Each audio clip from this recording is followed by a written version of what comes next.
출발 성공 투자 후반부로 이어가겠습니다. 개장 20분 남기고 있는데요. 오늘 엔비디아 실적을 어떻게 소화할지 궁금합니다. 이 내용 중점적으로 다뤄보죠. 네, 맞습니다. 이제 이번 달 투자자들이 좀 가장 긴장감을 가지고 지켜보던 이벤트인데 엔비디아 실적 잘 나왔습니다. 다만 몇 가지 포인트들이 좀 있었거든요. 지금부터 살펴보시죠.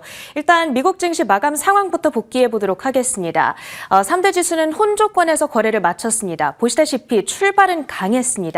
어젯밤에 미국 하원이 예산 결의안을 가결시키면서 트럼프 대통령이 정책 공약으로 내세웠던 감세가 이뤄질 거다라는 기대감 속에서 상승으로 출발을 했죠.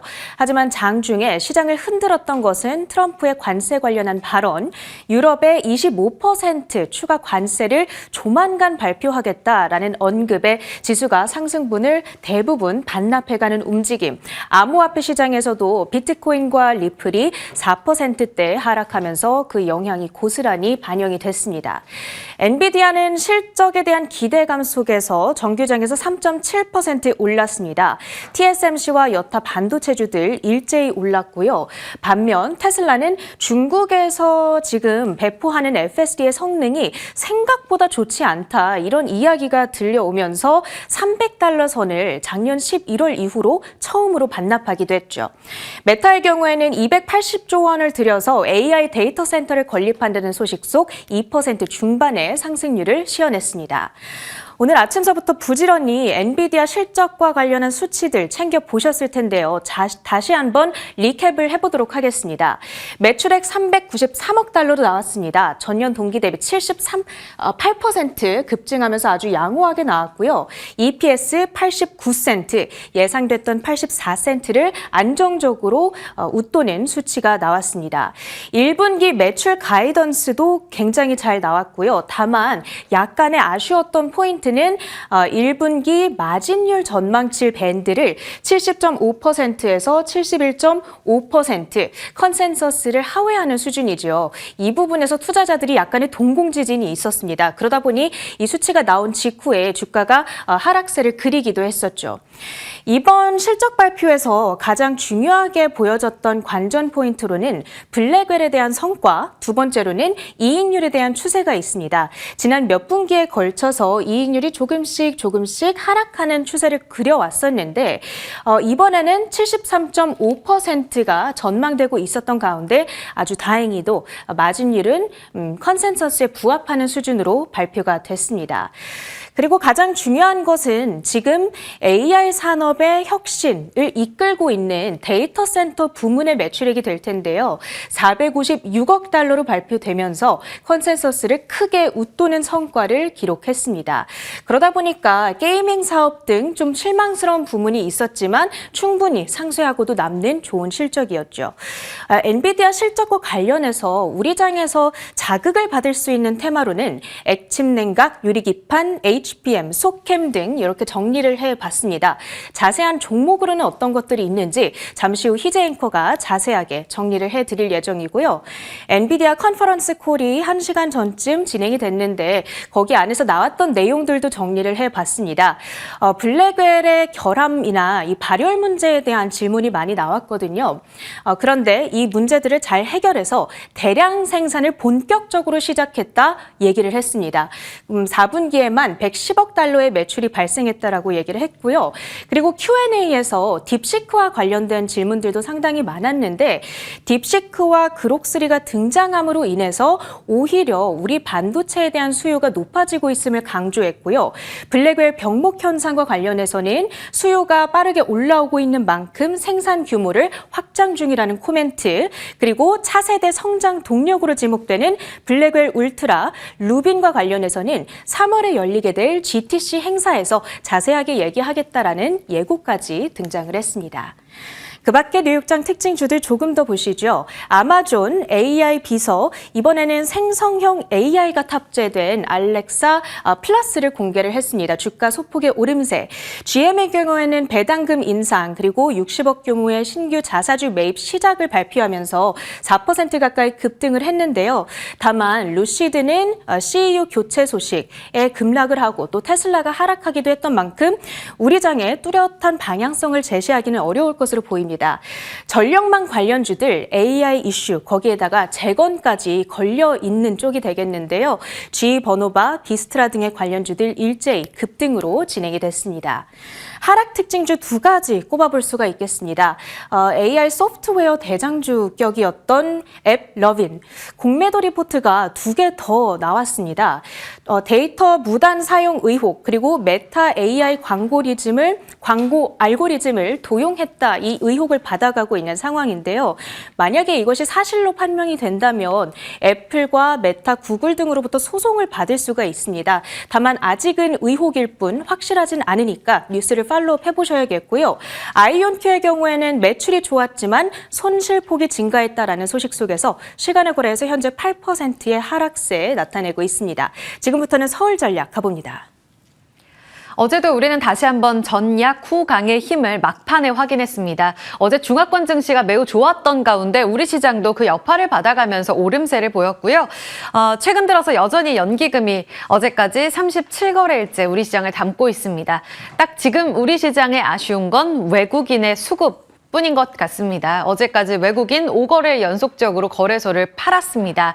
엔비디아 실적 발표를 통해서 반도체에 대한 수급도 바뀔 수 있을까? 오늘 여기에 포커스 맞춰서 지켜봐야겠습니다. 엔비디아 실적 발표는 조금 전 체리냉커가 자세히 설명드렸습니다. 매출 총 이익률, 데이터 센터 매출, 주당 EPS 모두 다 예상을 상회했습니다. 그리고 1분기 가이던스도 매출 기준으로 봤을 때 예상을 상회했습니다. 다만 조금 찝찝한 게 있다면 지금 시간의 거래에서 명확한 이렇다 할 방향성이 없다는 겁니다. 발표 직후에는 약세로 돌아섰다가 컨퍼런스 콜 시작하면서 2% 플러스 전환하기도 했었거든요. 그런데 들어오기 직전에 보니 다시금 약보합권으로 돌아서 있습니다. 긍정적으로 볼 수 있는 건 블랙웰 수요가 매우 좋다는 것. 다만 좀 아쉽다고 볼 수 있는 건 지금 매출 총 이익률 이 부분에 있는데요. 지금 최근 들어서 엔비디아는 지난 분기, 지지난 분기가 되겠죠. 두 개 분기 전에 매출 총 이익률인 이 GAP가 75%를 찍었다가 지난 4분기에는 74%였고요. 이젠 73.5%까지 떨어져 있습니다. 그래서 지난 컨퍼런스 콜에도 올해에는 한 2, 3분기쯤에 이 매출 총 이익률이 10% 초반까지 내려앉으면서 다소 주저할 수 있다라는 이야기를 하기도 했어요. 그런데 우리의 우려가 지금 현실화될 가능성이 좀 있죠. 지금 다음 분기 전망치에서 매출 총 이익률이 70.5%에서 71.5%로 예상보다 더 떨어질 가능성이 지금 나오고 있는 상황입니다. 이 부분을 투자자들이 조금 주시하고 있다면 내일장 정규장에서 좀 흔들릴 가능성도 있어서 지금 좋게 보는 포인트와 부정적으로 보는 포인트를 같이 체크할 필요는 있겠고요. 더불어서 국내 증권사의 코멘트 같이 따왔습니다. 오늘 오전 엔비디아 컨퍼런스 콜 나오고 나서 업데이트된 증권사 리포트입니다. 자, 1분기 전망치 일단 IBK 투자증권에서는 시장 평균보다 높았다는 것 긍정적으로 보고 있고요. 일단 AI 수요 이견 없다. 투자 지속된다. 최근 마이크로소프트의 이 데이터 센터 임대 계약과 관련해서 취소 이야기 때문에 AI 반도체가 좀 흔들렸었잖아요. 이는 그냥 개별 이슈로 끝나고 여전히 블랙웰을 기반으로 한 AI 수요는 문제 없음으로 확인됐다라고 이야기했습니다. 그리고 현대차증권의 리포트는요. 공급 지연도 수요 부족도 없다. 국내 HBM 밸류체인은 긍정적으로 볼 수 있다. 특히 TC 본딩 장비와 관련된 장비사에는 매우 긍정적으로 볼 수 있는 코멘트라고 이야기를 했습니다. 더불어서 이 블랙웰과 관련돼서 쿨링, 그러니까 냉각 시스템 관련된 코멘트가 컨퍼런스 콜에서 한 차례 언급이 됐고요. 더불어서 로보틱스와 피지컬 AI, 로봇 기업이죠. 엔비디아 칩을 기반으로 한 이 로봇 서비스를 개발하고 있다라는 내용도 컨퍼런스 콜에서 다뤄졌습니다. 이 부분 역시 엔비디아의 칩이 이제 로봇까지 가속화된다면 더 긍정적으로 볼 수 있다는 연결고리를 그려볼 수 있을 겁니다. 자, 관련주들 정리해드리겠습니다. 일단은 앞서서 IBK 투자증권의 리포트처럼 국내 HBM 밸류체인이 힘 받아갈 가능성이 높습니다. 어제 SK하이닉스가 막판에 다시 한번 힘을 내주면서 1%의 상승으로 거래 마치는 모습이었고요. 엔비디아 실적 경계감보다는 기대감으로 반영된 마무리였습니다. 오늘 움직임 매우 중요할 것 같습니다. 외국인 수급과 함께 체크 필요하겠고요. 한미반도체, 이수페타시스, 더불어서 파크시스템즈, PSK홀딩스 같은 후공정단에서 최근 SK하이닉스와 궤를 같이 그렸던 종목들이 힘 받아갈 가능성 지켜보겠습니다. 그리고 컨퍼런스 콜에서 나왔던 블랙웰 냉각과 관련된 이야기와 더불어서 최근 삼성공조, 엔비디아의 이 원픽으로 꼽히면서 시장에 주목을 받았었죠. 더불어 GST 같은 액침 냉각 관련 종목들의 움직임 단기적으로 한 번 더 체크해보고요. 로봇도 넣어놨습니다. 그리고 전력 인프라, 간밤 엔비디아 실적 기대감 속에 미국 시장에서도 AI 하드웨어, 전력주 다 좋았거든요. 더불어 어제 장 마감하고 나서 산일전기가 G 버노바 미국 기업과 특수 변압기와 관련된 공급 계약 체결 소식 발표했습니다. 208억 원 규모로 발표가 됐는데요. 오늘 움직임 어떻게 반영될지 전력 인프라까지 꼼꼼히 체크해 보겠습니다. 자, 다음 뉴스로 가보죠. 종전, 방산, 조선. 언뜻 보면 명확한 공통점은 없어 보이지만 같은 이슈를 통해서 연결고리를 지어볼 수 있습니다. 그래서 세 섹터를 같이 묶어서 보려고 하는데요. 더불어 지난 한 해 동안 반도체 쉬는 7월부터 연말까지 우리 시장의 든든한 주도주가 됐었던 섹터죠. 공통점은 고점 부담감이 좀 있다. 그렇다면 어떤 뉴스로 좀 지켜봐야 할지. 미국의 국방장관이 2기 트럼프 행정부 출범 이후에 처음으로 첫 장관급 인사의 방한 이슈가 들리고 있습니다. 다음 달에 방한한다고 하는데 헤그페스 장관이 3월에 이제 방문할 가능성에 대해서 보도가 많이 됐습니다. 물론 이 내용은 조금 더 팩트 체크를 해봐야 될 것 같아요. 우리 정부 쪽에서는 확정된 건 아니고 지금 실무 수준에서 가능성 정도를 검토하고 있다라고 이야기를 하고 있습니다. 그래도 반갑긴 반가운 뉴스고요. 더불어서 같이 나온 내용이 뭐냐면 HD 현대중공업, 한화오션, 이 장관이 방한할 경우에는 이런 국내 조선사를 방문할 가능성이 높다라고 이야기를 하고 있습니다. 멀리 울산, 거제까지 가서 이 사업장을 방문하게 된다면 아무래도 명확하게 그들이 원하는 게 있기 때문이겠죠. MRO와 관련돼서 이달 안에 있을 미국의 MRO 입찰뿐만 아니라 앞으로 미국의 LNG 수출 프로젝트에서 우리 국내 조선사가 해줄 것들을 찾아갈 겁니다. 이 내용 같이 기억해 보시고요. 다음 달까지 그래서 이벤트 플레이 가능하다는 점, 조선주들 고점에서 흔들렸었는데 다시 한번 이벤트가 연장이 좀 됐고요. 또 하나 지금 백악관 관계자의 입에서 이런 이야기가 나옵니다. 캐나다 파이브 아이즈 추방 제한. 지금 미국과의 공고한 이런 군과 관련된 동맹을 맺고 있는 5개 국가들, 여기에서 캐나다를 좀 뺄 가능성을 거론했다라는 내용입니다. 굉장히 좀 사실이라면 충격적인데요. 지금 왜 이런 이야기가 나왔냐. 트럼프는 캐나다를 52번째 미국 주로 편입할 가능성을 이야기하면서 캐나다를 좀 긋고 있죠. 그리고 지금 다음 달에 관세 압박 카드를 계속해서 관세를 압박하고 있는 상황입니다. 그래서 그 카드의 연장선으로 이런 캐나다의 식경을 긁는 이런 뉴스를 발표했을 거다라고 이야기를 하고 있습니다.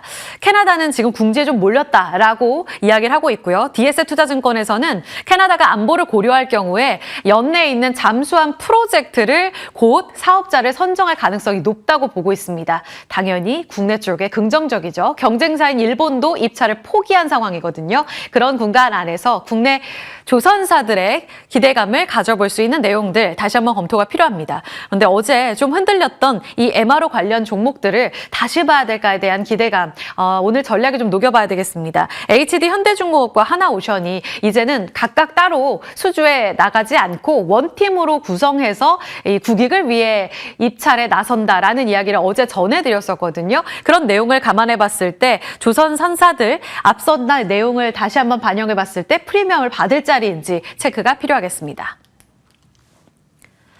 미국과 우크라의 광물 협정, 이 서명도 28일자로 아마 서명이 될 거다라고 가능성 높게 점치고 있습니다. 사실 안보를 확보하는 그런 내용이 담기진 않았습니다. 그런데 미국이 원하는 이 아주 중요 광물 자원들을 확보하기 위해서는 당연히 자연스럽게 러시아와 우크라의 안보가 보장이 되어야 합니다. 그래서 우크라이나 젤렌스키 대통령도 울며 겨자 먹기로 사인하는 듯 하지만 결국에는 어느 정도 우크라의 이 토지를 보장해 줄 거다라는 이야기가 뒷받침되어 있을 거다. 이렇게 증권가에서는 평가를 하더라고요.